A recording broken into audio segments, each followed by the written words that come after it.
Welcome to the 2000 Cubit Rule. I am your host, Mark Rowan, where we are making room for God to move in your business, your ministry, and your life.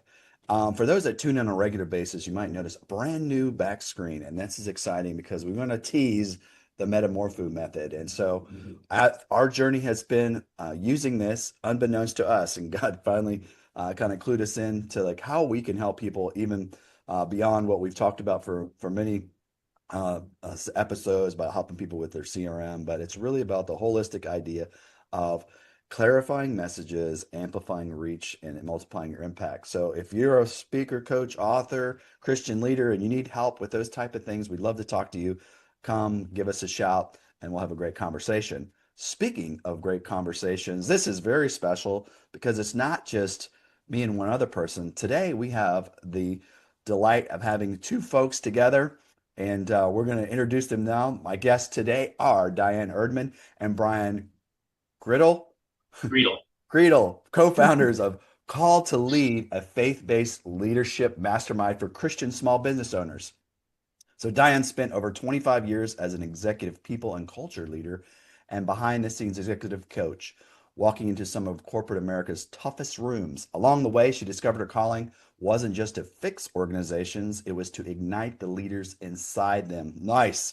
And Brian brings over 25 years of financial leadership from companies like Target, Disney World, Sun Country Airlines. He's helped prepare the company for its IPO.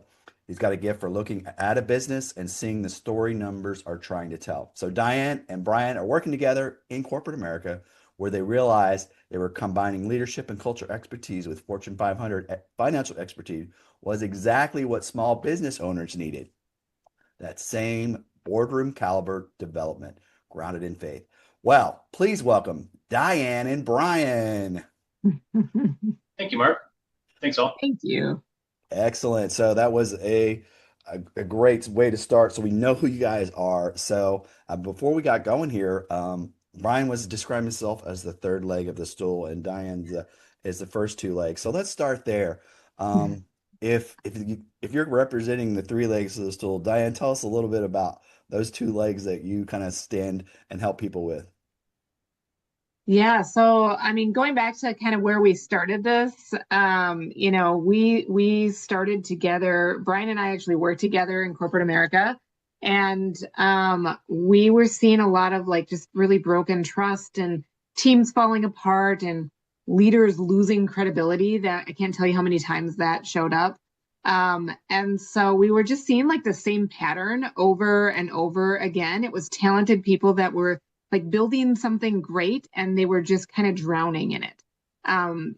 They started something out of this calling and nobody really taught them how to lead to the next level or how to run a business. And so there was just this whisper about that got louder and louder through the last year. And it was to really help those owners, and commit to them about how to show up unapologetically Christian, really got building their business on God's solid foundation. And so that's what we are blessed to be able to do. I'm so grateful and energized by how we can watch leaders rediscover why they started what they started. And so that's really kind of the birth of Ignite Faith-Bound Leadership. And actually, when I said something to Brian about like, hey, I feel like there's this whisper happening, he's like, yeah, and I want to do this with you. So it was kind of one of those things that like I sometimes God has to take a 2x4 to me. Like, his whisper has to get really loud for me to hear it. And this was a loud whisper to help others with their whispers. So, I love that. So yeah. Brian, you guys have been working together. So was this across different organizations or just kind of the final part of your journey? It was really just a single organization. I mean, we've known each other for the last 4 or 5 years, and one of the things I've been around. I always like to joke. I graduated from college in 1983. That was BC, before cell phones and before computers. So back then, people could actually focus on kind of the business and the mission and the goal and that type of stuff because there was still that interpersonal connection with customers and clients. And I've been in a lot of different companies, from Western Digital to Target to Disney and stuff, where a lot of resources were available to kind of learn some skills. So I really kind of use that, capitalized on that to learn some basic skills on how to look at a business more appropriately, how to use systems as tools for success and for streamlining processes. But as I moved away from those large corporations, starting into the small corporations, one of the things I noticed is that, God really put me in places where there are always Christian leaders in these smaller businesses that were looking for ways to kind of streamline their processes and streamline their systems without large investments. Because let's face it, small businesses don't have the opportunity to invest like large businesses do, or even mid-sized businesses. So when Diane and I were in our last company, and I won't name that company, but when we were in our last company, we just saw gross dysfunction in the organization, at the leadership level, at the system level, at the process level. And Diane and I kind of she worked boardroom up, I worked operations down, and we just kind of within the organization started to create a little bit of a swell on really how do we repurpose and relook at this business, retool this business. Sadly, Diane left the business, and about 6 months later, I got laid off from the business.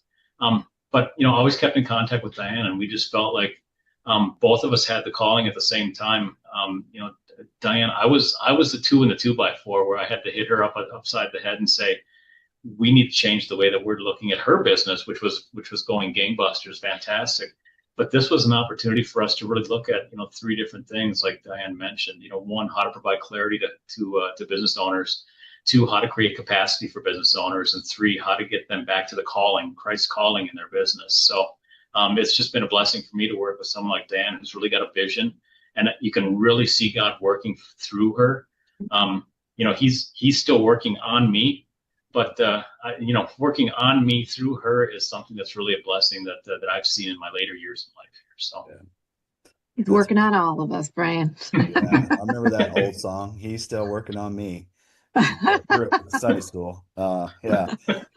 So Diane, you guys are both came out of the corporate world, and I'm thinking about what's it like in the faith space. Like if you're a believer and you've worked across different organizations, like what was that openness like? How much freedom did you have to like essentially do what you're talking about doing, helping the leaders really lead with faith? What was that like in those environments?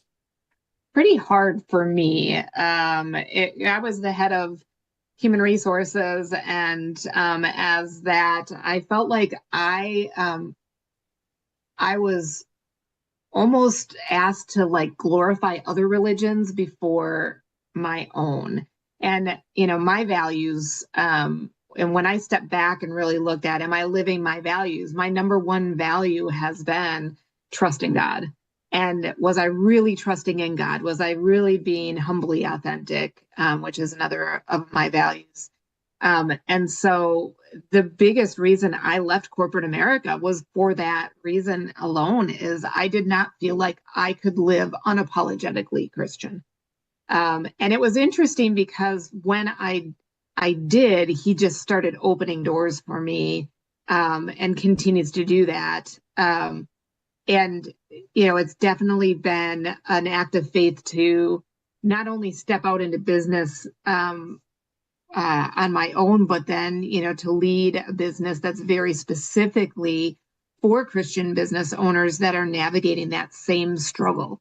Like, how do they show up as the owner that is a Christian? And what does that look like for their organization? And, does that mean that everybody in your organization is going to be Christian? No, probably not. Unless you've got a nonprofit, or, it's usually that you still have that variety of individuals. And so what does that look like, and how do you pull those values through, has been kind of a mission of mine. I did a lot of culture work when I was the head of human resources. Like, what does that culture look like? And most businesses got that wrong. They're like, oh, well, that's these values that are on my wall. It's like, yeah, but are you living them? Mm-hmm. Yeah. And are they like, do they mean anything? And 9 times out of 10, they didn't. the small business world too, And just to supplement that too, I think that's one of the things you see, the dichotomy in business nowadays too, is that that you preach one thing and you practice another. And I think that's where Diane's really made that leap to say we're going to live by God's principles, by Christian principles, and we want to make sure that's what's on the wall is also what's in the heart, what's in the system. And Diane does a great job of working, upstream and downstream to make sure that's pushed through an organization.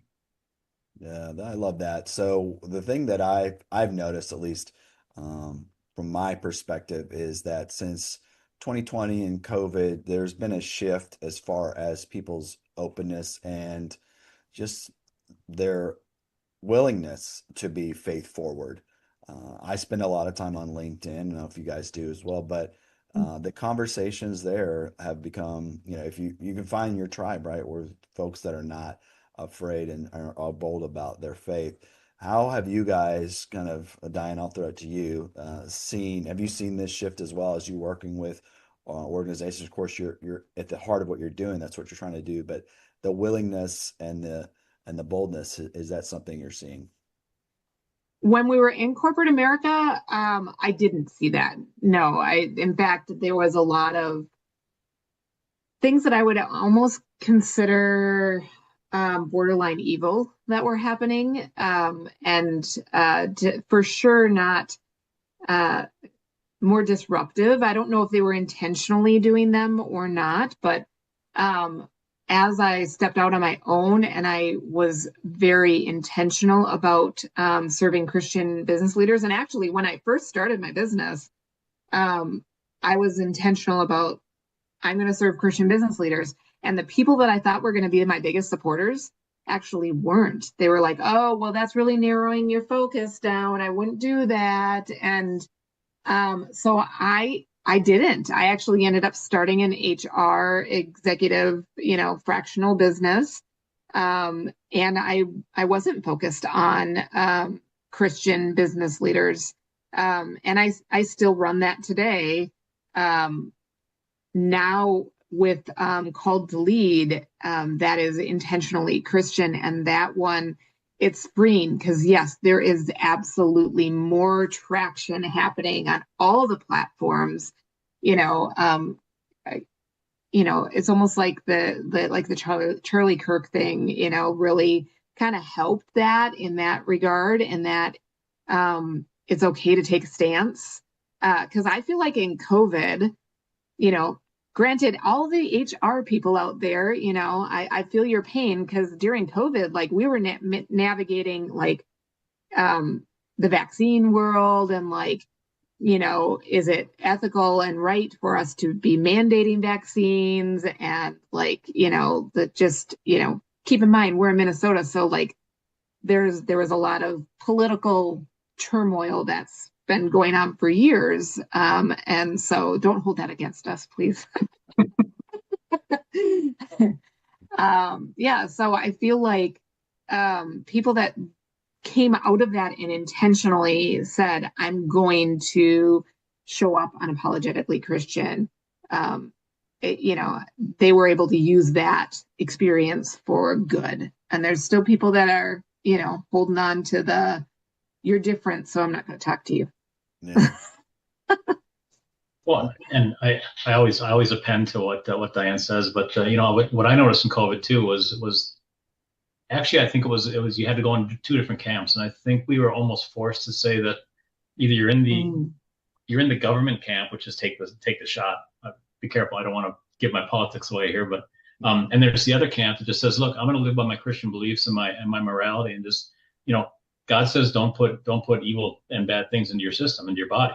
We have to live. We're an altar to God, right? I mean, that's exactly where our body is. So putting things like that into our system, I think people were actually forced to make that stand. And I think what you're seeing is a result of that now, with a lot of younger business people and stuff going going back to Christianity and really reaching out to God, because there is something bigger out there. And I think Diane's placed Called to Lead in a very nice place right now, where we can help people get back to what their core principle is. And I think this is going to supplement what happened in 2020. Yeah.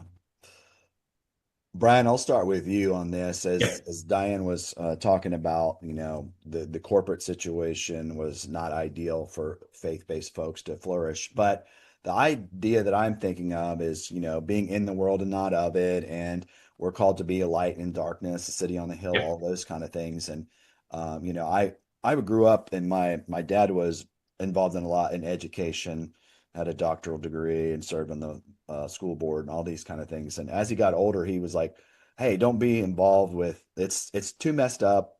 To put your kids in Christian school. Actually, it's Christian schools are not good enough." I love my dad, but he kind of got isolationist, and so that's kind of the thing I wanted to bring out is, what's the balance between like, okay, if we leave this as Christians, it's going to get darker because we're the only light, versus like, actually God is calling me to, start this because there needs to be a reinforcement so that we can go in the light. So give me your thoughts on that, Brian and Diane. Both you can both touch on that. Well, I mean, I think there's the great call. The Great Commission is we're called to make disciples, not only be disciples, but make disciples. And for us to put our light under a bushel and not have that light shine, I think is just it's the opposite of what God's calling us to do. So, for us, I'm the same way, unapologetic. I tell you what, there are not a lot of worse organizations to be in, and Disney's a fantastic company. Don't get me wrong, I love working there. But as you start looking at what different companies are like in the world and stuff like that, and just what their morals are, you have to start looking at where do I want to place myself in a business environment to be successful, but still have that outreach. So, some of the companies I've worked in are Jostens and Sun Country and stuff that still has outreach out in the marketplace. You can still be Christian, a very unapologetic Christian in that type of business environment, but still have a global reach, or at least an international or a national reach in the U.S. So to me, it's very important for us to maintain that light in the world, and to go out, and that's what I think Call to Lead does. We may focus our message on the Christian business owner, but the reality is, if you look what our model is, we can actually take our model into a business environment and have the exact same type of setting. Because you think about it, clarity in business is one thing that people need. What's our mission? What's our vision? What do we want to do? And what markets do we want to reach? Along with capacity, people need to manage their time more efficiently, more effectively. And then the calling piece, I think, is the one that really makes us different, that differentiates us. It really makes us something that just says, God's got a calling and a mission for all of us in this world. So how do we know what that is, and how do we find that and get you back to that?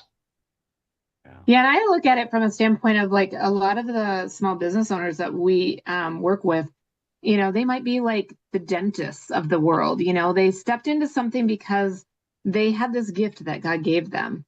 And so they were trained on what that gift was. But in their training, nobody ever talked about like how God created them. This is their gift.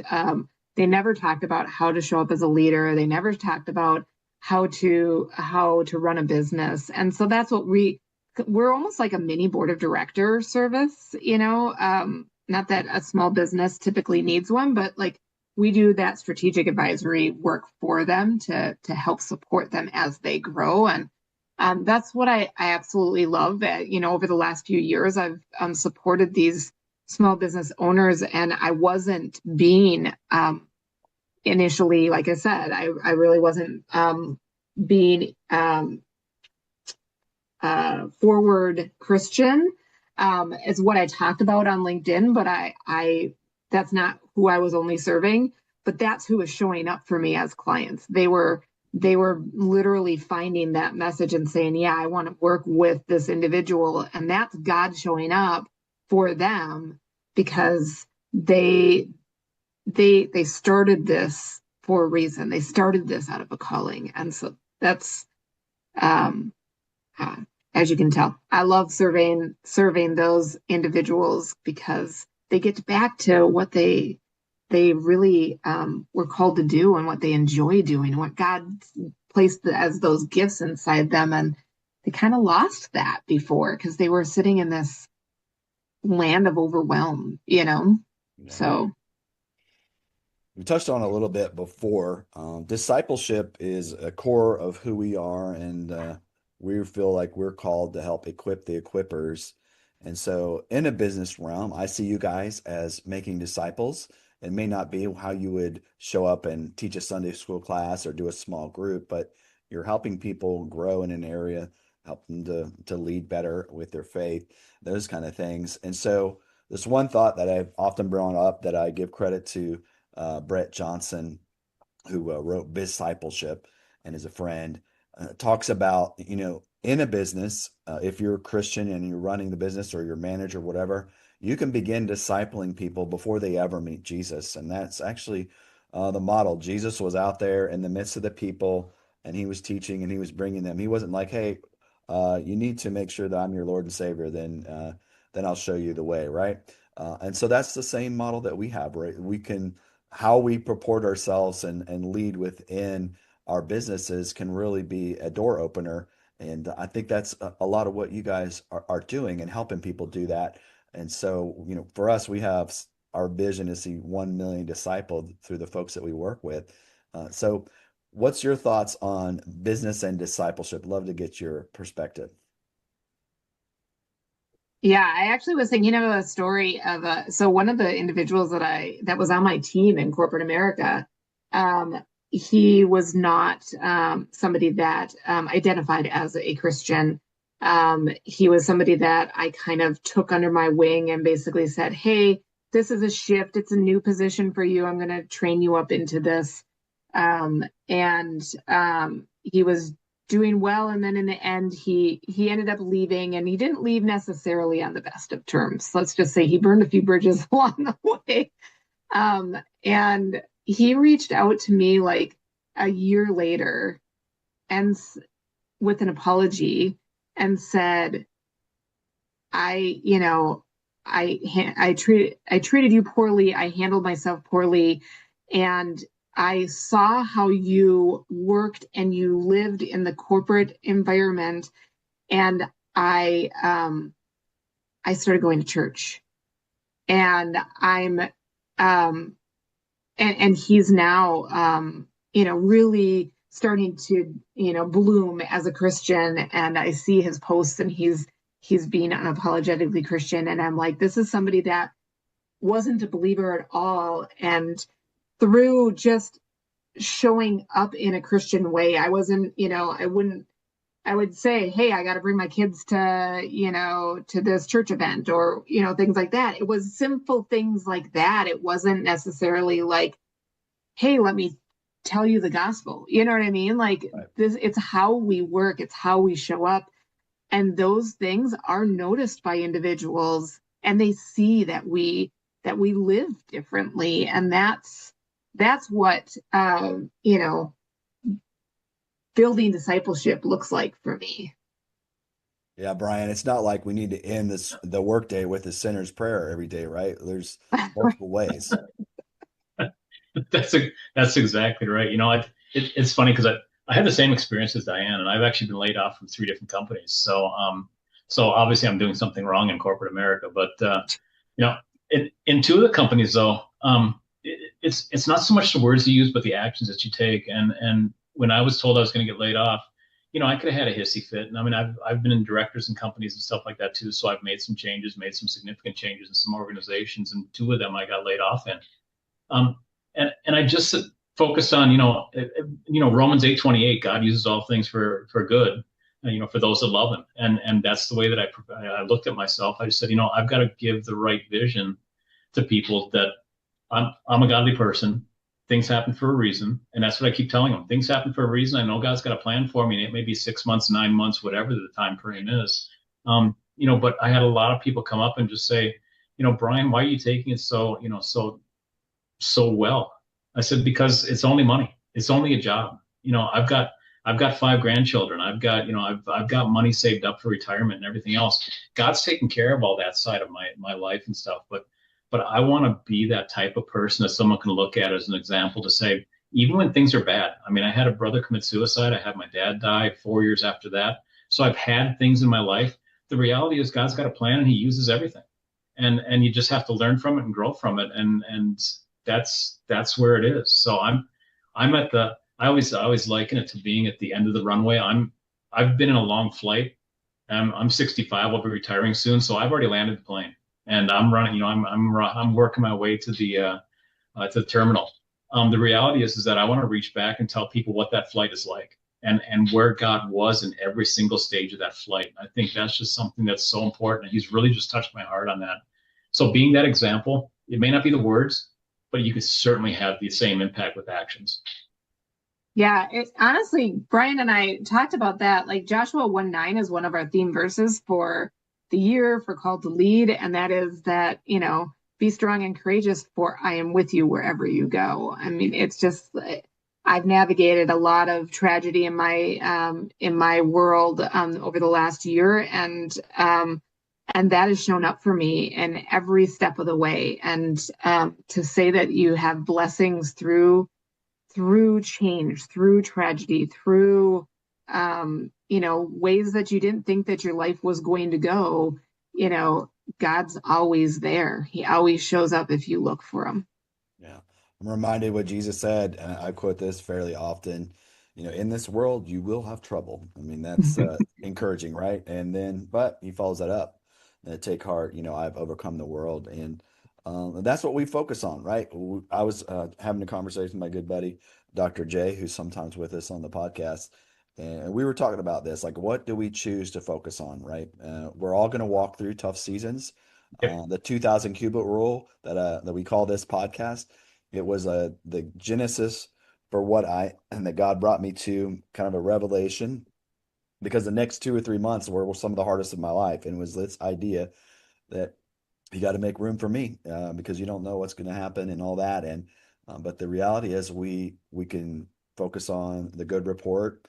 We can whatever things are pure and lovely and that sort of thing, right? Because it's really easy, like I said, when you get in the world, and or it's corporate or otherwise, and people that don't believe the way you do, and think the world's falling apart in every which way, you can get wrapped up in that, and then all of a sudden your ability to lead and your calling can start taking a back seat, right? Because you're focusing on, maybe what the enemy's doing or what the world's doing and all that. So Mhm. this is a very important thing to understand, that we're called to have the perspective of heaven, of Jesus, right?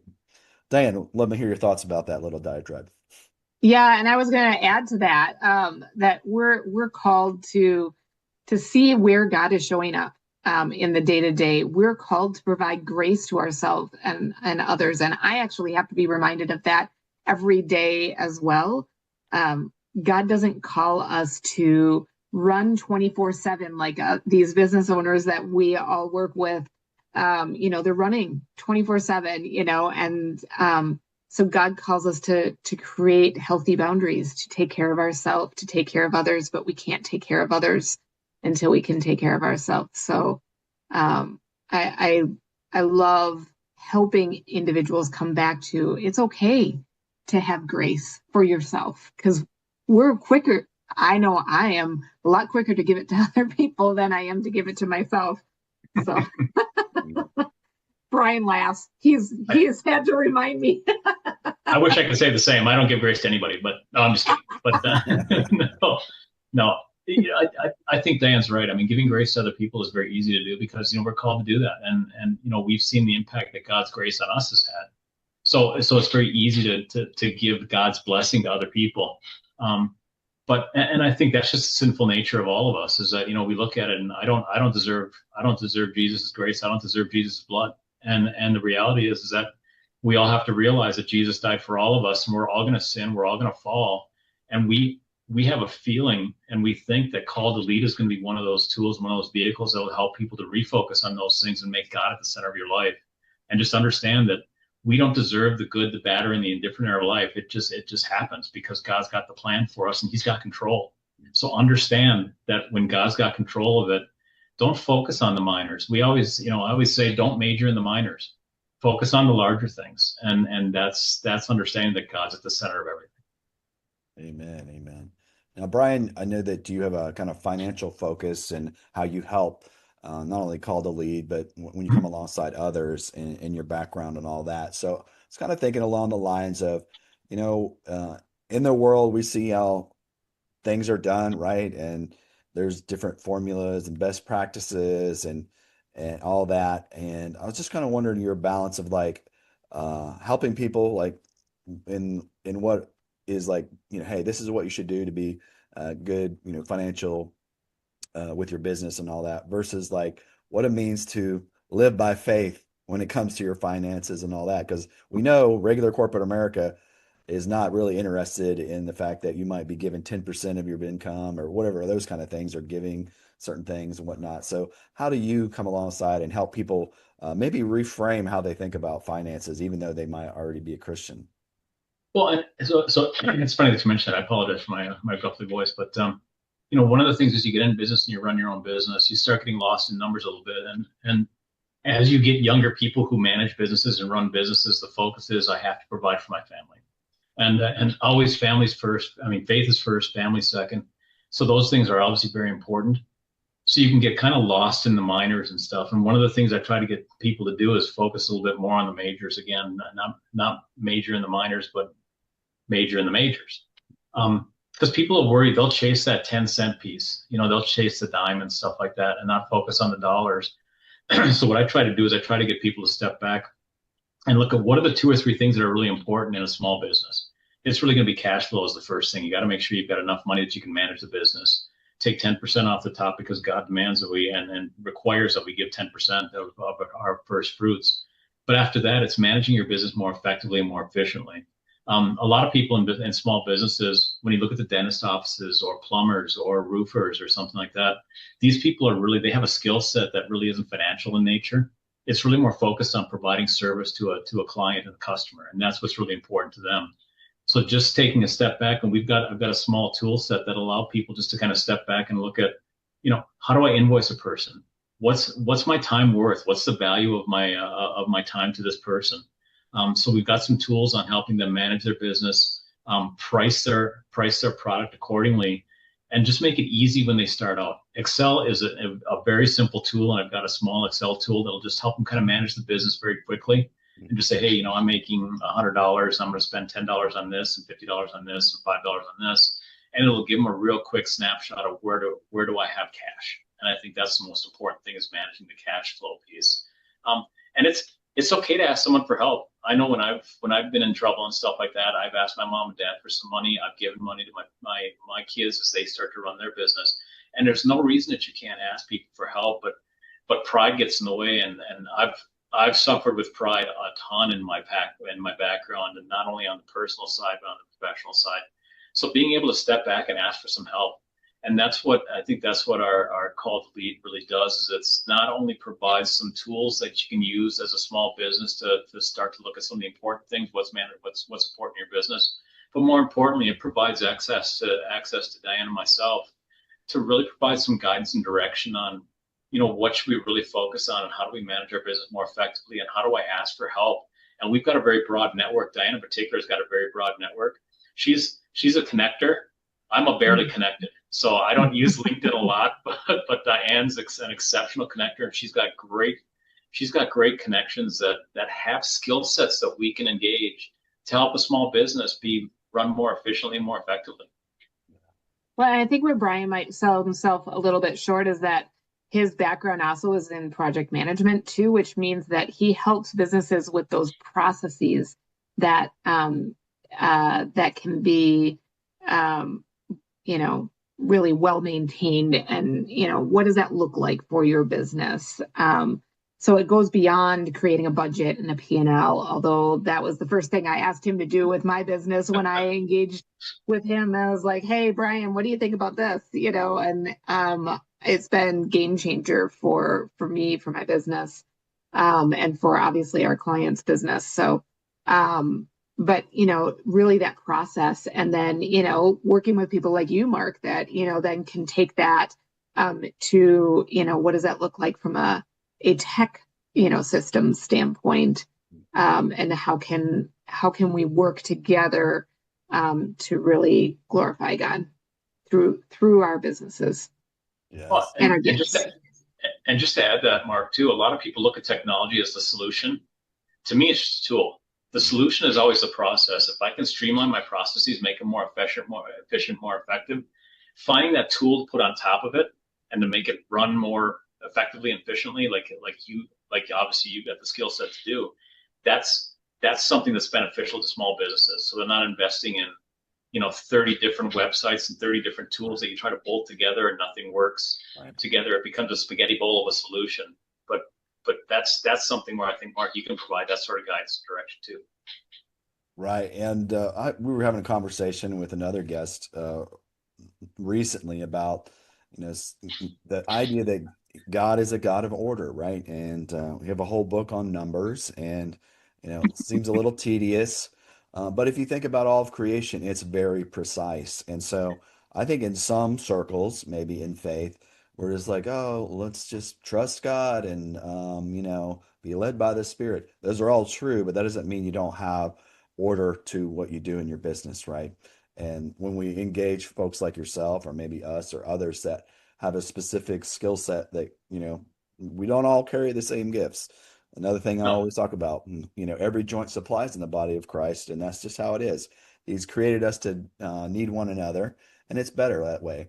And so it really does make a difference when you can mimic God and be orderly and creative in what you're doing. Diane, we've touched on a little bit. I've heard you talk about like who you primarily serve.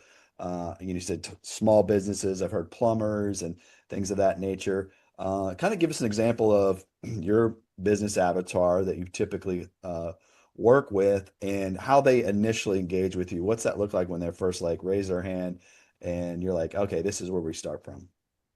Yeah, so I mean it varies a little bit by client, but first and foremost, it's an owner of a business that's also a leader. And so depending upon how many people you're leading, that's dependent upon the type of services that you would need. So obviously we have financial and HR acumen that we can come in as like a board of directors service. We have a lot of people that start with us with our mastermind, where we have a proprietary tool that we walk through some of those gaps in their business and how is it built on God's solid foundation, and where are those gaps showing up that we can help them navigate to get back to their calling.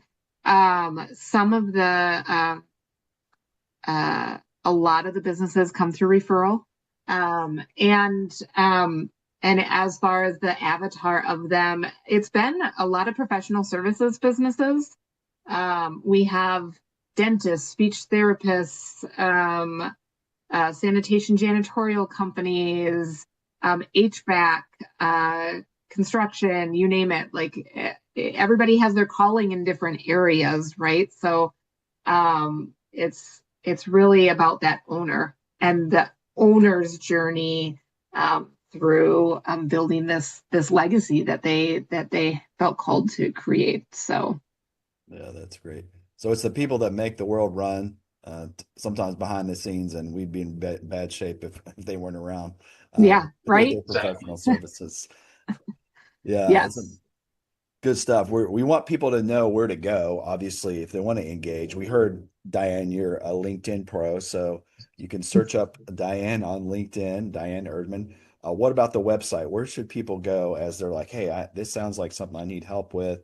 How can I get in contact? Yeah, so our website is a bit under construction right now, but we do have a LinkedIn page for Ignite Faith-Bound Leadership. So that is, I'm sorry, I should have had this pulled up beforehand. It is,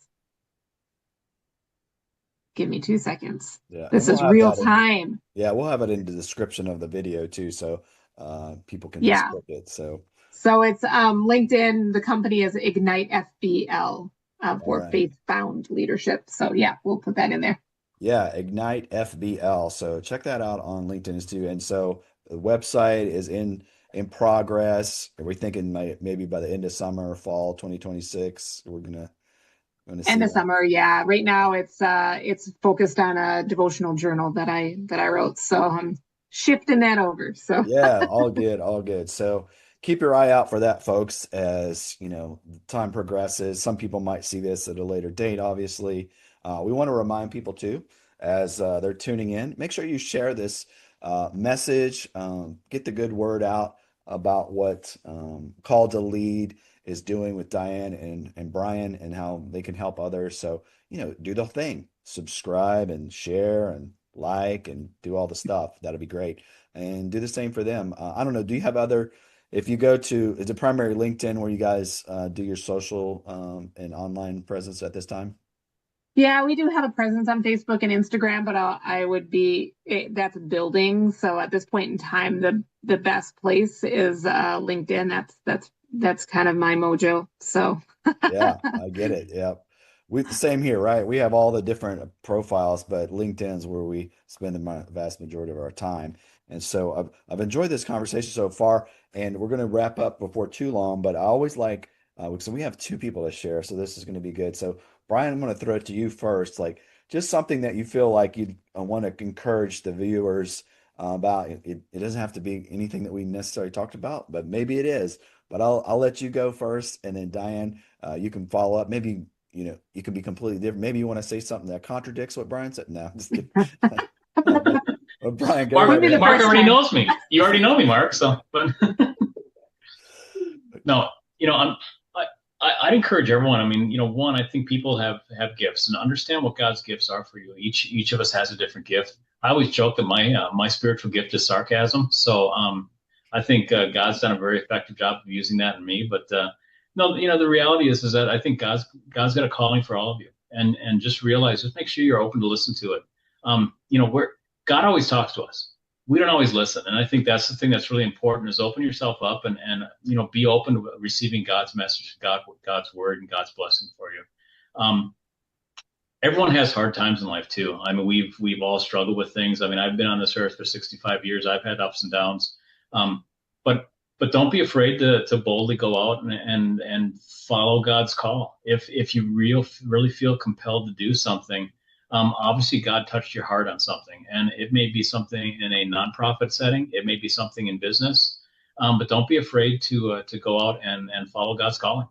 I look at someone like Diane, who was in business for a number of years, who just listened one day and just said, you know what, here's the 2x4, smack across the head. Diane went out and started, Ignite FBL, and now we've got Call to Lead and everything else, and I'm inspired by what God's done for her, and it's really led me to listen to God more too. As I was laid off at 63 years old, an old man in business. What do you do?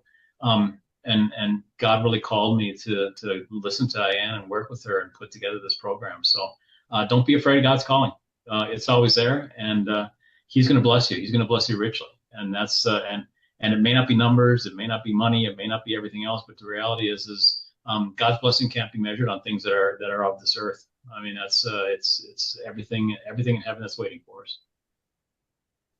yeah, and as he was talking, I'm sitting here thinking, we hear the phrase "the devil's in the details." I actually want to challenge that. The devil shows up more often, in my experience, in the chaos.